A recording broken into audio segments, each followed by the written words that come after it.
Boa tarde. 14 indicações, 3 projetos, 2 de lei e 1 de resolução. 1 requerimento, comissões, visitas ao pronto atendimento e também até curso ministrado de política para os vereadores. Este é Tiago Basoli, 32 anos, primeiro mandato na Câmara de Ouro Fino, o mais votado nas últimas eleições. E com ele eu converso hoje no Espaço Livre da Rádio Difusora. Boa tarde, Tiago, prazer tê-lo aqui novamente. Antes como professor da Escola do Legislativo, agora como um legislador, como um vereador da nossa cidade. Boa tarde, Luciana. Boa tarde, rádio ouvintes da Difusora. É um prazer estar aqui de novo. Eu fico muito feliz quando vocês me convidam para vir aqui partilhar um pouco, não só do conhecimento, mas também trocar uma ideia bem legal com vocês. É um prazer estar aqui. Tiago, você chega lá com 14 indicações na primeira sessão, 3 projetos, 1 requerimento, além de a sessão ficar longa, 3 horas de sessão. E aí? Então, eu acredito que o regimento interno nosso fala muito bem que é 3 horas de sessão. Então, a gente pode usar esse tempo. Se posso fazer, por que não fazer? Eu apresentei 26 propostas na minha campanha. Não apresentei tudo ainda. Eu achei importante ponderar as que são realmente já prioritárias para esse início de mandato, não só do Legislativo, mas do Executivo. Quando eu fiz 14 indicações para o Executivo, é porque é necessário nesse começo de mandato já para dar um norte, tanto para o novo governo, quanto também para a gente conseguir já se situar em cada diretoria, cada secretaria, cada chefia. Então é muito importante fazer isso já no início. Você pode perceber que até na segunda sessão foi mais tendo esse retorno, visitas, porque eu tenho um planejamento bem formado em relação ao meu mandato. Esses 3 primeiros meses estão sendo para levantar informações. Só de ofício mesmo eu já estou indo para o 14º ofício, pedindo informações, solicitando documentos, porque sem informação a gente não consegue fazer um trabalho bom para representar a população. Você falou em 26. Se você soltar mais 12, já foi com 14, se você soltar mais 12, acaba. Aí não vai ter mais? Você vai concentrar tudo no início? Não, são 6 competências do vereador. Uma delas é legislar, a outra é fiscalizar. Eu estou optando por tomar a ponto de partida a função legisladora e a partir disso conseguir ter esse retorno, esse feedback com a função fiscalizadora, com a função educadora também, que eu acho importantíssimo. Eu vou estar priorizando muito a função educadora nesses 4 anos de mandato e principalmente vai ter muito trabalho. Ouro Fino tem muita demanda, criamos a comissão especial para rever o código de postura, vamos rever também o regimento interno, vamos rever a lei orgânica, então tem muito trabalho para fazer. Então é melhor já priorizar, começar com tudo, porque a gente tem que, digamos assim, valorizar o voto, os 878 votos e principalmente representar com todo o potencial que a gente tem a população. Comissões, você também está fazendo parte de quantas? Eu faço parte de 5 comissões. Dentro delas eu estou na CCJ, que é a Comissão de Legislação, Justiça, Finanças e Redação Final. Eu estou também na Comissão de Educação, Ciência, Tecnologia, Cultura, Desporto, Lazer e Turismo. Faço parte também da Comissão de Participação Popular, inclusive eu tenho um projeto muito legal de participação política, onde a gente vai já ouvir mais a população, envolver mais a população. A gente tem vários projetos aí que eu tenho certeza que a população vai poder ter mais voz e mais participação na Câmara Municipal. Faço parte também da Comissão Permanente de Defesa da Juventude, da Criança e do Adolescente. Essa não podia ficar de fora, né? Com certeza, depois de tantos jovens que você trabalha. E até eu acredito que essa comissão ela vai ter um papel fundamental junto também com o Conselho Tutelar, junto com outras ONGs e movimentos, assim, para a gente conseguir fazer um trabalho bem legal com a juventude. E também estou com a Comissão de Ética e Decoro Parlamentar. Bastante comissão aí, mas é importantíssimo. Teria muitas outras, queria também estar participando do meio ambiente, mas daqui 2 anos a gente pega. Você vai ter tempo para tudo isso? Sim, eu estou organizando, como eu falo, eu sou muito categórico e técnico. Eu tenho um cronograma bem montado de trabalho, onde eu separo por política pública ou por bandeira, assim, e vou trabalhando especificamente cada bandeira. Inclusive, como faço parte de comissões, eu entro também em conselhos. Eu estou no Conselho da Educação, estou no Conselho do Patrimônio, estou no Conselho do Meio Ambiente, com a CODEMA, então tem outros conselhos. Então é muito trabalho para fazer, mas eu acho que a gente tem que, de certa forma, se me propus a representar a população, tem que fazer bem feito. Bom, é jovem, tem vontade. Tem que começar a fazer, vamos lá, firminho, graças a Deus, vencer essa pandemia aí logo, para a gente conseguir mostrar ainda mais serviço. E, Tiago, você também esteve na comissão que visitou o pronto atendimento de Ouro Fino, que vocês verificaram algumas coisas que precisam ser alteradas. Sim, eu tenho um diálogo muito bom com a Comissão de Saúde, que é o Chico Maciel, o Paulo Henrique Kish e o Bernay, que é o Clóvis Codibelli, a gente tem conversado muito. A maior parte das demandas nossas que a população tem visto, principalmente em relação à transparência do Covid, o serviço que está sendo prestado à população em relação à saúde, essa já é a terceira visita nossa na área da saúde. Em janeiro já visitamos a Secretaria Municipal, onde fizemos um relatório de visita com várias solicitações, inclusive quem tiver interesse, é só pedir para a gente que a gente divulga, não tem problema nenhum, onde a gente deu várias diretrizes para a Secretaria Municipal na questão de organização, EPIs para os funcionários, principalmente a gente pensa muito na proteção do servidor público hoje, porque ele está diretamente enfrentando uma pandemia que é absurda. Quem já teve algum familiar que teve Covid, você mesmo sendo que já teve, você pode até partilhar muito essa experiência, é algo muito terrível. Eu acredito que a gente tem que preservar os nossos servidores. Pensando nisso, a gente foi na Secretaria Municipal em janeiro, fomos também visitar o pronto atendimento, visitamos ontem nós voltamos no pronto atendimento e visitamos o Covidário, eu e o Chico Maciel. Então, a gente tem constante visita. Lá no pronto atendimento, constatamos muitas irregularidades, mas no sentido assim, mais de infraestrutura. Vai precisar de uma reforma. Vocês disseram na segunda sessão, eu estive presente, que essa reforma deve acontecer até com uma emenda parlamentar que vem do Dalmo, e vocês estão esperando isso para que possa acontecer? Sim, até veio muito a calhar, porque no dia que eu e o Paulo nós fomos visitar o pronto atendimento para finalizar os pormenores, para finalizar o relatório em si, teve uma reunião com o Dalmo depois. A gente aproveitou para solicitar, porque ele estava à disposição do município para ver o que nós poderíamos priorizar. Como o Otávio, que é o mantenedor do hospital, já tinha solicitado um raio-x, então não ia ser necessário isso, então o Dalmo ele abriu essa brecha para a gente, essa verba para reformar o pronto atendimento, que a gente achou muito necessário. E se você observar as fotos que a gente tirou, que quem fez parte dessa visita também foi o Agostinho Moroni, que também não faz parte da Comissão de Saúde, e mesmo assim ele esteve também à disposição com a gente lá. E nós pudemos constatar pisos, móveis enferrujados, falta de tela de proteção, falta também de zelo com o servidor, principalmente questão de controle de hora extra, controle de férias, não tendo alimentação para os funcionários que ele trabalha. Precisa ser feito um trabalho, e eu tenho certeza, a gente já até conversou com a Sheila, já tem comunicado com ela em ofício, com o Henrique também, e o Henrique está à disposição para melhorar esse serviço. Inclusive, a gente até deu sugestões que o Otávio, que é um mantenedor do hospital, fez também uma proposta para absorver o pronto atendimento para o hospital. Então, está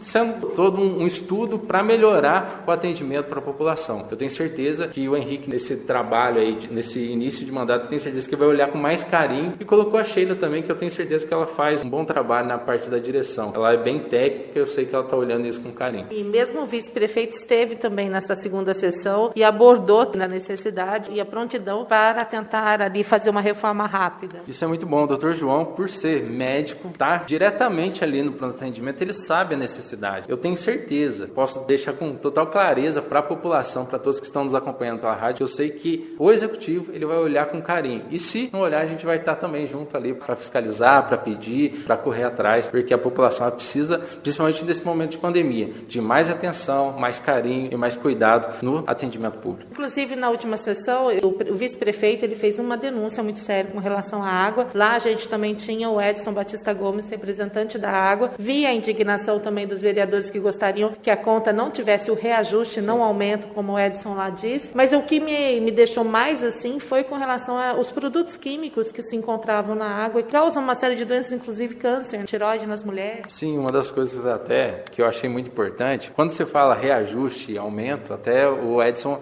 ele foi um pouquinho infeliz na fala, sabe?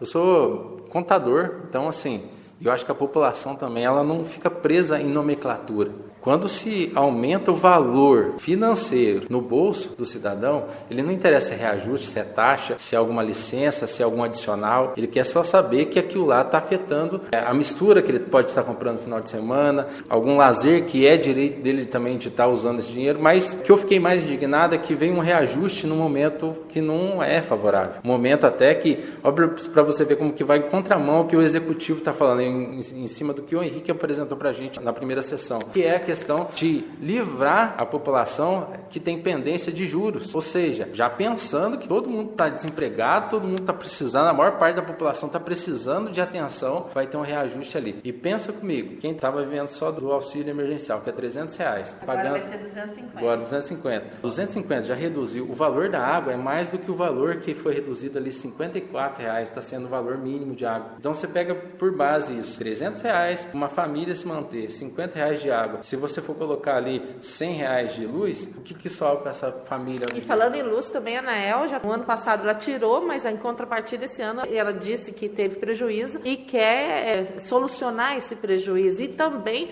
gás, diesel, álcool, gasolina, mesmo com lá o Bolsonaro falando que ia tirar o imposto do gás. Sim, então a gente vê que todos os lados estão tendo aumento. Para você ter ideia, a inflação ela aumentou 5,40%, se eu não me engano, de um ano para o outro. Então, tipo assim, a água sobe, inflação, a luz, combustível, se torna uma situação insustentável para a família brasileira, para a família eurofinense. Se a gente deixar quieto, não, é um simples reajuste, isso daí a gente não está olhando. O brasileiro ele tem essa mania de pagar sem reclamar, pagar sem fazer nada. Então é importantíssimo a gente lutar. Se for R$1, se for R$5, a gente tem que simplesmente saber por quê. E começar na cidade da gente, porque não tem como a gente também exigir lá em cima se a gente não começar aqui. Você como professor e também que era o diretor da Escola do Legislativo deve ter colocado isso para os seus alunos, todos os jovens que passaram por lá. Justamente, eu sou professor de educação financeira, então quando você fala de educação financeira é justamente dos gastos pessoais. E quando você fala de educação política, a gente está falando justamente dos direitos do cidadão. Se você sabe que o direito seu é lutar, colocar sua voz e principalmente pedir para ser representado, que é o nosso sistema democrático, eu acho importantíssimo eu estar lá representando. Não estou falando por mim, eu estou falando por não só os meus eleitores, mas 60% a 70% da população de Ouro Fino sentiu o impacto desse reajuste. É importantíssimo. E não só isso, a taxa de iluminação pública mesmo trocou a maior parte da iluminação para LED, poderia ter reduzido. Eu nunca vi nenhum reajuste para baixo. Não sei se você vai verificar isso, se há possibilidade dos vereadores todos, eu estou passando para você, mas a taxa de iluminação pública pelo município, cobrada por poste, cada poste que leva para casa, e ela é alterada conforme o gasto, mas o poste não é fixo para todo mundo, então não teria que ser uma taxa única? Justamente, da mesma maneira como a conta de água deveria ser em cima do consumo. Como a gente está mexendo agora no código de postura, como teremos muito tempo ainda para analisar esses pormenores, a gente tem que já tomar de iniciativa um posicionamento agora. Poxa, precisamos sim que seja revisto como é a política de cobrança dessa taxa de iluminação,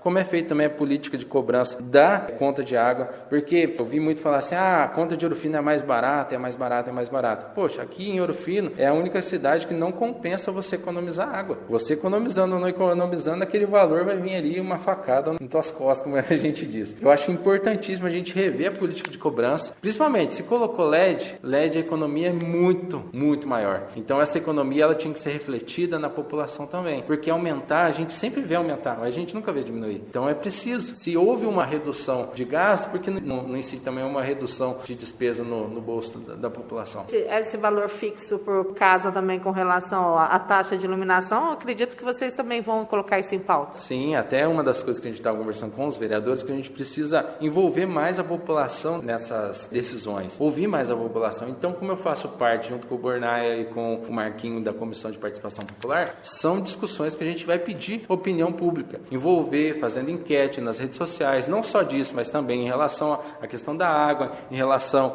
a decisões que são mais polêmicas, a gente vai sempre estar ouvindo a população para poder representar de uma forma muito mais eficiente. Eu acho assim, quando a gente coloca o ouvido, a Câmara Municipal à disposição da população, a gente consegue ser mais assertivo. É isso que a gente espera. Então é só o começo. Então esses 3 primeiros meses a gente está fazendo o levantamento, inclusive essa questão tanto da água quanto da energia, já pedi informações. Da água em específico, já chegou um dossiê com mais de 200 páginas, estou analisando contabilmente todas as despesas, que houve um aumento gigantesco de despesas, para você ter ideia, em março, isso eu já estou colocando uma prévia do que vai ser falado na próxima sessão, em março, foi entregue, e eu lembro que foi entregue pelo Bruno Zuccarelli uma declaração falando que estava superavitário em 1.300.000 ao DEMAI, sem nenhum empréstimo, sem nenhuma dívida e tudo mais. A gente vai analisando a despesa corrente mês a mês. A partir de julho, agosto, setembro, as despesas começam a aumentar e vai aumentando. Chega a quase dobrar no final do ano. Mas e aí qual seria o motivo? Aí, no caso, eu preciso de mais informações, onde a gente vai estar solicitando um comparativo dos 5 anos para trás, para ver se teve algum, se é comportamento normal daquela conta aumentar no final do ano.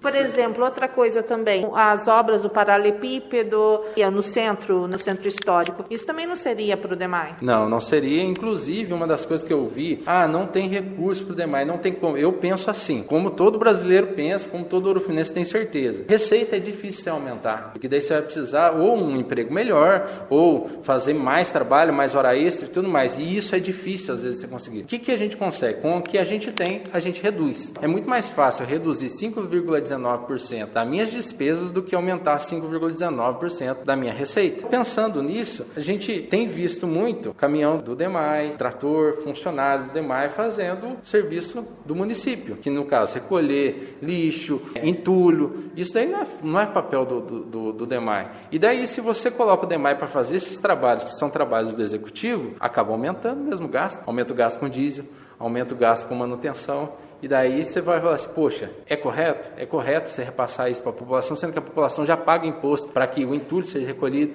já paga imposto para que a cidade seja limpa. Então, existe um certo QI que a gente precisa aprofundar mais. O DEMAI consertar o paralelepípedo que ele tirou para arrumar um encanamento é correto? Correto, corretíssimo, porque ele precisa manter a via. Por exemplo, se ele vai fazer um trabalho, eu vi mesmo o pessoal do DEMAI trabalhando ali próximo do batalhão. Eles estão fazendo buraco, tirando o asfalto, as pedras, fazem todo o trabalho, um trabalho bem feito, e depois cobrem do mesmo jeito, fazem um serviço excepcional. Tem feito um serviço excepcional DEMAI nesse sentido. Isso é certo, mas tampa buraco, outras coisas que não são oriundas do tratamento de esgoto, não são oriundas de, às vezes, uma infiltração de água, alguma coisa do tipo, daí já não é. Eu acho que quem tem que manter, dar manutenção nas vias públicas é o Departamento de Obras, é o Executivo. Tem uma desses, não sei se foi projeto, aí eu estou meio em dúvida, mas que foi assim polêmico, que é com relação ao cigarro nas praças, nas áreas de recreação. Isso daí é um pouco polêmico, né? Sim, mas é mais por... Foi projeto? Foi um projeto de lei que até eu tirei ele de tramitação, inclusive para poder, de uma certa forma, apresentar de forma educativa para a população. Por quê? Quando você não lê o conteúdo inteiro do projeto, você só lê o que está ali na pauta, você interpreta da maneira como você quer. E hoje a gente vive numa polarização, numa cultura de ódio, numa cultura de cancelamento nas redes sociais, que qualquer coisinha, uma vírgula fora, alguma coisa do tipo, a pessoa ela já interpreta do jeito que ela quer e ela já sai compartilhando e metendo pau, como a gente diz. Nesse sentido, o projeto nosso não é um projeto que visava proibir a população de fumar na rua. Minha mãe, meu irmão fumam, eu não fumo por opção, mas meu irmão e minha mãe fumam, eu não tenho problema nenhum. Respeito, liberdade de cada um. Só que o que acontece? Eu sou professor de educação financeira e dava aula para crianças. E muitos pais com que eu dava aula, nenhum projeto meu partiu da minha cabeça sozinho, partiu de demanda da população. Em parques públicos, como ali na Praça do Berrante mesmo, que tem um parquinho, em alguns lugares do lago, e as crianças brincam, era comum pessoas fumando próximo. E isso é prejudicial, a gente não sabe, não é eu que estou inventando que é prejudicial para a saúde. Então esse projeto é um projeto educativo, fixação de placas em lugares públicos, orientando os principais problemas que causam o cigarro. Mas não ia proibir? A proibição em si é uma normativa de praça, tem que delimitar o local. Então, por exemplo, tem um parquinho, delimita o local do parquinho, aquele lugar do parquinho vai ser proibido fumar lá dentro, se tiver criança lá. Só tendo criança. Por exemplo, a gente tem os 5 lagos lá dos Palomos. Aí uma pessoa que está num estabelecimento comercial lá não pode fumar, sai para a área verde. Aí ela vai fumar onde? A área verde é reserva ambiental. Se você olhar no projeto, lá mesmo está muito bem claro, reservas ambientais. Por que acontece? O lago, então, ele não é considerado hoje como uma reserva. Reserva ambiental é aquela parte lá próximo do ASMEC. Ali é. Já, por exemplo, saindo de um bar ali, poderia fumar ali na frente. Mas daí vai ter placas específicas no lugar que não pode fumar. E um detalhe importante, a gente teve mais de 20 focos de incêndio no ano passado. E os focos de incêndio foram motivos de bitucas de cigarro. Não foi simplesmente o sol que bateu lá e queimou. Alguma coisa aconteceu, causou. E a gente tem muita reserva ambiental próxima aqui. A gente precisa cuidar do nosso meio ambiente, da nossa... Aqui perto do asilo. Asilo, temos também, indo para Inconfidentes, temos uns espaços ali que geralmente tem muita queimada. Então, o objetivo era em caráter educativo, fixação de placas, para você ter ideia. E o projeto, uma das coisas que eu expliquei para todo mundo, o projeto primeiro ele é apresentado, ele sofre alterações durante todo o trajeto. Eu não tive nem tempo de apresentar e explicar o projeto, porque quando você apresenta o projeto, você não explica o projeto, você só apresenta e vai para as comissões, e cada comissão vai pontuando. Comissão do meio ambiente pontua, comissão tal, correlata aquilo lá, vai pontuar qual é o ponto favorável, qual é o negativo. Pela primeira vez como vereador, você não acha que esse projeto merecia ter um dia só para ele, em vez de ser colocado entre os 14? Não, porque ele não ia ser discutido. O projeto em si, ele só é apresentado, você pode ver lá, ele só é apresentado, é o rito da Câmara. O projeto ele é apresentado, depois, quando ele volta, depois de todos os pareceres das comissões, ele volta para a discussão. Na discussão, sim, são poucos projetos que vão ser discutidos. Mas aí você tirou ele. Eu tirei ele da tramitação porque eu vou fazer através de indicação. Porque é mais fácil eu indicar para o Executivo a normativa de fixar pontos educativos, palestras, cartilhas e tudo mais, porque daí a população em si ela não vê como algo punitivo. Porque uma das coisas que eu falo para vocês, isso é normal, a gente precisa, de uma certa forma, educar a população para entender a profundidade do conhecimento de um projeto como um todo. Um exemplo para você ter com clareza. Eu apresentei 18 proposituras, foram 14 indicações e 4 projetos, um requerimento e 3 projetos. Dessas 14 indicações, tivemos lá a conversa já com o Executivo de inserir educação financeira e educação política na grade curricular municipal, começando esse ano, já no 5º ano. Alguém falou alguma coisa? Alguém foi elogiar? Em relação à saúde, tratamento de saúde mais adiantado, são 14 indicações, todas correlatas ao bem-estar da população. Só o cigarro ganhou de Tem um projeto de sustentabilidade, que é a licitação sustentável, que a prefeitura, antes de construir, comprar, prestar serviço, tem que ver se aquela empresa que vai ser contratada, ela está, assim, pensando, usando materiais de fonte reciclável, de materiais que são sustentáveis, se nenhum material vai degradar o meio ambiente, inclusive se a fonte de energia pode ser sustentável, a energia, por exemplo, você vai criar um novo poliesportivo, se tem a possibilidade de fazer com que a iluminação daquele ponto seja com iluminação correta, com LED, que não é tão danosa, ou com a questão também de iluminação solar, painéis solares que vão produzir, porque isso daí a gente cria uma fonte renovável de energia. Sim. E isso ninguém falou nada. Por quê? Porque isso eu já falo para vocês, é politicagem. E politicagem eu já sou totalmente contra. Para mim, eu não vejo, não é à toa que eu não respondo ninguém em grupo do WhatsApp. Eu chamo no particular e vem respondendo cada um.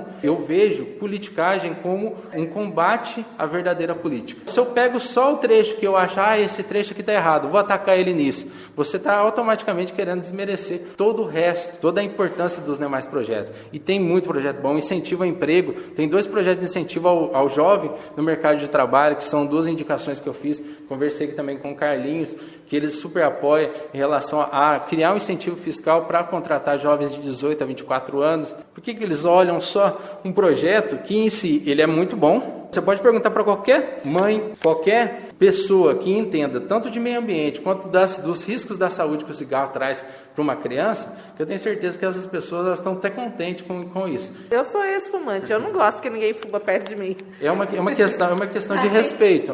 Mas eu respeito. Respeito e liberdade. A pessoa ela pode fumar, pode coisa, mas assim, a gente tem que ter um limite em alguns lugares. Por exemplo, sim, perto de reservas ambientais, cuidado. Perto de criança, um cuidado. E isso idosos. E nem é eu que falo isso, daí é o Ministério da Saúde que fala, entendeu? O Ministério da Saúde fala, não fume próximo de crianças e idosos, isso é prejudicial à criança. Sem contar também a influência que pode estar gerando. É necessário tomar um cuidado, é necessário abrir o olho da população para projetos que realmente importam. Uma das coisas que eu estou fazendo, e muito, é mostrar que o vereador, ele não faz só o papel de ficar pedindo reforma lá na sessão e tirando foto em obra. Isso daí não é o papel principal do vereador. O papel principal do vereador é simplesmente exercer a totalidade, fiscalizar, legislar, educar e todas as demais funções correlatas ao vereador. Então, vai ser difícil mudar, porque na minha campanha eu falei, fazendo a diferença, e fazer diferente às vezes desagrada algum ou outro. E eu acho que toda mudança, ela gera também um embate, né? Você às vezes não quer mudar. Sim, pode incomodar no sentido de às vezes achar que eu vou ser oposição,